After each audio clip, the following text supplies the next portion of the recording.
మన ఆర్థిక భవిష్యత్తును కాపాడే ఒకే ఒక్క విషయం, దాని గురించే ఈరోజు మనం మాట్లాడుకోబోతున్నాం. అదే హెల్త్ ఇన్సూరెన్స్. వినడానికి కొంచెం పెద్ద పదమే అయినా దీని వెనుకున్న అసలు విషయం చాలా సింపుల్. ఒక చిన్న సందేశంతో దీని ప్రాముఖ్యత ఏంటో చాలా తేలిగ్గా అర్థం చేసుకుందాం.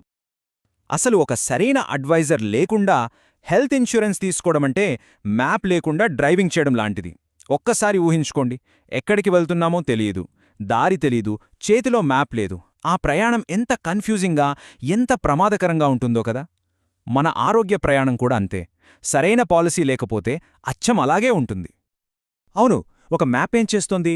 మనల్ని ప్రమాదకరమైన మలుపుల నుంచి, తప్పుడు దారుల నుంచి కాపాడుతుంది, కరెక్టా? ఒక మంచి అడ్వైజర్ చేసే పని కూడా అదే. వాళ్ళు అనారోగ్యం అనే ప్రమాదం మన దరిదాపుల్లోకి రాకముందే మనల్ని సేఫ్గా, సరైన కవరేజ్ అనే దారిలో నడిపిస్తారు.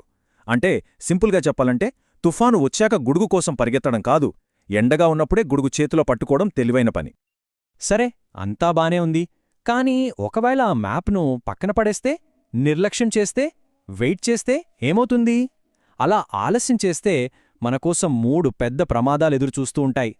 ఇంతకీ అవేంటో ఇప్పుడు చూద్దాం. అవును, ఆలస్యం చేస్తే ఈ 3 సమస్యలను ఎదుర్కోక తప్పదు. ఫస్ట్ది మెడికల్ ఇన్ఫ్లేషన్, అంటే వైద్య ద్రవ్యోల్బణం. ఇది నిజం. రెండవది, ఒకసారి అనారోగ్యమని తేలితే ఆప్షన్స్ అన్నీ మూసుకుపోతాయి. ఇక మూడవది, ఈరోజు తీసుకున్న ఇన్సూరెన్స్ అమౌంట్ భవిష్యత్తులో పెంచుకోవడం దాదాపు అసాధ్యం. సరే, ఒక్కో దాని గురించి కొంచెం వివరంగా మాట్లాడుకుందాం. మొదటిది రిస్క్ నంబర్ 1, మెడికల్ ఇన్ఫ్లేషన్.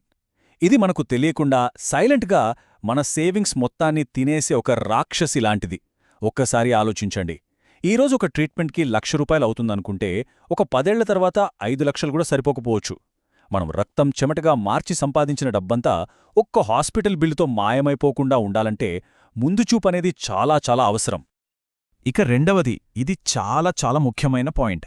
మనం ఆరోగ్యంగా ఉన్నంతసేపు మనమే కింగ్. మనకు నచ్చిన పాలసీ, మనకు కావలసిన కవరేజ్ అన్నీ మన చేతుల్లోనే ఉంటాయి. కానీ ఎప్పుడైతే ఒక చిన్న ఆరోగ్య సమస్యని డాక్టర్ కన్ఫర్మ్ చేశారో ఇక అంతే, కథ మొత్తం రివర్స్ అయిపోతుంది. కంట్రోల్ అంతా మన చేతుల్లోంచి ఇన్సూరెన్స్ కంపెనీల చేతుల్లోకి వెళ్ళిపోతుంది. అప్పుడు వాళ్ల దయ్యమీద ఆధారపడాల్సిన పరిస్థితి వస్తుంది. ఇక మూడోది, ఇది చాలామంది పడే ఒక పెద్ద అపోహ.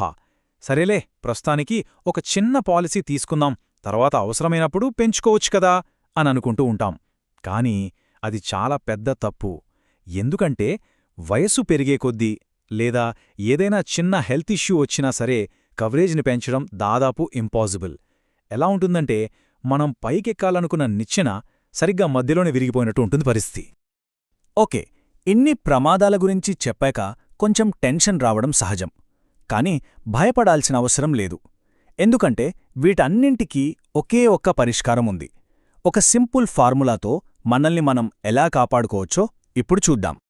మనల్ని మనం కాపాడుకోవడానికి మార్గం ఈ 3 స్టెప్స్. నెంబర్ 1, ఇంకా ఆలస్యం చేయకుండా ఇప్పుడే ఈరోజే ప్లాన్ చేయడం మొదలుపెట్టాలి. నెంబర్ 2, మన మంచి కోరే ఒక సరైన అడ్వైజర్ను వెతకాలి. ఇక నెంబర్ 3, ఇది చాలా ముఖ్యం, ఆఫీస్ ఇచ్చే ఇన్సూరెన్స్ సరిపోతుందిలే అనే భ్రమలో ఉండకుండా మనకంటూ సొంతంగా ఒక పర్సనల్ హెల్త్ కవర్ని ఒక కవచంలా ఏర్పాటు చేసుకోవాలి. ఈ 3 కలిస్తేనే మనకు కంప్లీట్ ప్రొటెక్షన్. మనం ఇంతసేపు మాట్లాడుకున్నది మొత్తం ఈ ఒక్క చిన్న మెసేజ్లోనే ఉంది. చూడ్డానికి చాలా సింపుల్గా అనిపించొచ్చు, కానీ ఇది ఒక powerful warning. Early planning, right advisor, individual health cover, ఈ 3 మన సేఫ్టీ ఫార్ములా అని ఇది ఎంత క్లియర్గా చెప్తుందో చూడండి. సో ఫైనల్గా మనమొక నిర్ణయాత్మక క్షణానికొచ్చేశాం. చాయిస్ అనేది మన చేతుల్లోనే ఉంది. కానీ అదెప్పటికీ మన చేతిలో ఉండదు. ఎందుకంటే ఈరోజు మనం మన ఆరోగ్య బీమాను ఎంచుకుంటాం, రేపు అది మనకు ఎంత చెల్లించాలో ఎంచుకుంటుంది. ఆలోచించారా ఈ లైన్ ఎంత పవర్ఫుల్గా ఉందో? ఈరోజు కంట్రోల్ మన చేతుల్లో ఉంది, కాని మనం ఆలస్యం చేస్తే రేపు ఆ కంట్రోల్ పాలసీ చేతిలోకి వెళ్ళిపోతుంది. అప్పుడు మన అవసరాలు కాదు, దాని రూల్స్ అండ్ కండీషన్సే మన ఫ్యూచర్ని డిసైడ్ చేస్తాయి. కాబట్టి చివరిగా ఈ ఒక్క ప్రశ్నతో ముగిద్దాం. మన భవిష్యత్తు స్టీరింగ్ మన చేతిలో ఉండాలా, లేక దానిని అదృష్టం చేతిలో పెట్టేయాలా? నిర్ణయం మనదే. ఒక్కసారి ఆలోచించండి.